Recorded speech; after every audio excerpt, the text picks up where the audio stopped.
Hey, Central Park Scoop, Rebecca Fawcett here. I am with Miss Keely Buchanan, and she's going to talk to us today all about ECE3 and ECE4 for Denver Public Schools open enrollment. Open enrollment starts January 13th through February 14th for the 2022-2023 school year. I'm going to let Miss Keely take it away. Hey, everybody. Yeah, I'm Keely Buchanan. I own Colorado Educational Consulting, and I help parents in Colorado navigate the search for public and private pre-K all the way through high school. So we used a term called the ECE. What are we talking about? That stands for Early Childhood Education. And basically that just means that's Denver Public Schools' way of saying preschool. So ECE3 or ECE4. So if you live in the Central Park Enrollment Zone, which is primarily 80238 or 80239 with a couple of others thrown in, and you have little kids, what that means is you're legally guaranteed a seat at one of the 6 elementary schools within the Central Park Enrollment Zone starting in kindergarten. But what does that mean if you have a younger kiddo? Well, some of the Central Park Enrollment Zone elementary schools also have ECE3, actually only one, and it's Willow, and it's half day. And then a larger number of them have ECE4. Some of them have ECE4 half day, some of them have ECE4 full day. Another thing to consider is before and after care. So we were chatting a little bit earlier, and the first question I ask families that I work with is, what hours do you need for preschool? And if you need a long day, both parents work outside the home and you need longer than say 8:30 to 3:30, you're probably going to want to have 1, 2, or 3 private preschool backups.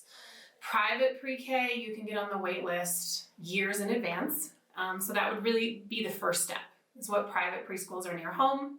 Get on those wait lists, and then take a look at your public ECE options. And as mentioned, round 1 of choice, which is really the round you want to participate in, opens in mid-January every year, closes in mid-February of every year. There's no benefit to completing choice early other than peace of mind. So you just don't want to miss that mid-February deadline. Pro tip, get it done in January so you don't have to stress in the beginning of February. We want to make sure that you don't have any issues creating your account. We want to make sure you don't have any issues uploading the birth certificate, uploading your address verification, so that you don't have to hustle. So don't wait till February 14th. I would not wait until Valentine's Day. That sounds like a horrible way to spend your Valentine's Day. It's very stressful. So you're going to create an account, you're going to log in, you're going to see all of the ECE options that are sort of within a certain mileage of your home, and then you go in and you sort of arrange those in the order that you're looking at.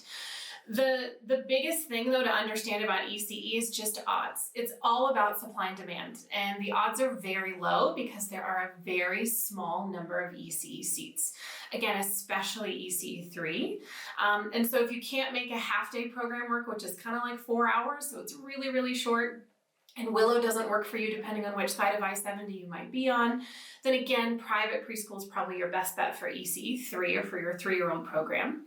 For the 4-year-old program, though, you do have other options within the Central Park Enrollment Zone. 4 of those elementary schools have ECE4. So you're going to go in, you're going to fill out your account, you're going to upload your paperwork, you're going to tell the system these are the schools I'm interested in, and then this is where it gets kind of nerdy and scientific. There's an algorithm that the choice office and process uses to pair parents with schools. And that algorithm actually won a Nobel Prize because it was designed originally to pair medical resident students with residency locations. And so what it does is there's really only 2 pieces to the choice process. The first piece, I think parents kind of understand, which is the lottery. So we hear a lot of this on Facebook. It's just a lottery. There's nothing you can do, right? Like it's completely random. It's definitely more than that. The first piece is a randomly assigned lottery number between 1 and 1 million. And that's truly random, I promise.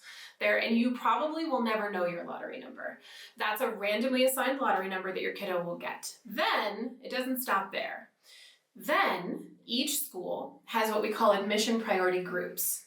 And we fill seats by order of admission priority group, and we use that lottery number inside the admission priority group in order. So what does that mean? It means the first admission priority group, we're going to fill everyone inside in order of lottery number.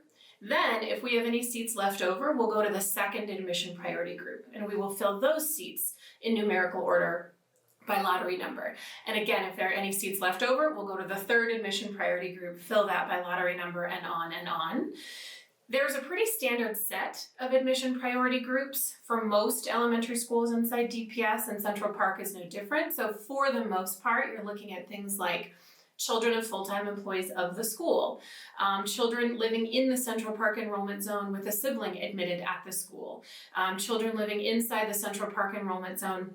There's also some admission priorities that have to do with socioeconomic diversity, and you can look those up, and you can also come to my class. I have a Central Park Enrollment Zone specific Preparing for Denver Pre-K and Kindergarten class coming up on Sunday, December 11th, 9 a.m. to 1 p.m. And if you don't want to spend 4 hours together, it won't hurt my feelings live, you can access a recording anytime of the most recent Central Park Enrollment Zone class as well. And if you're already sort of like sweating and nervous about what we're talking about, you're like, it's too much, I can't take it, just come to the class or view the recording. We'll walk you through every piece of it. It's extremely helpful coming to your class and actually having her in person to ask any additional questions. Absolutely. Too. So going back to the priority and where things fall. Now, is this similar to when you're older where you have, your first and second pick, and that if you decide you don't want your first, you can bow out of that and go into your second? Yeah, great question.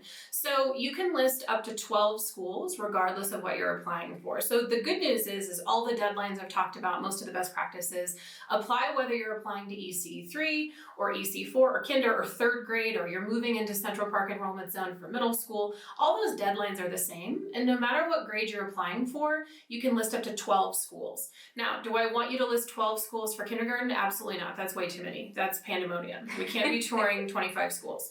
But for ECE3 and ECE4, cast a very wide net. So I would say put the 12 closest ECE schools that you can make the commute work, that have half day or full day. And then the other tricky piece I mentioned earlier is before and after care. So a very small number of ECE schools actually offer before and after care for 3 or 4 year olds.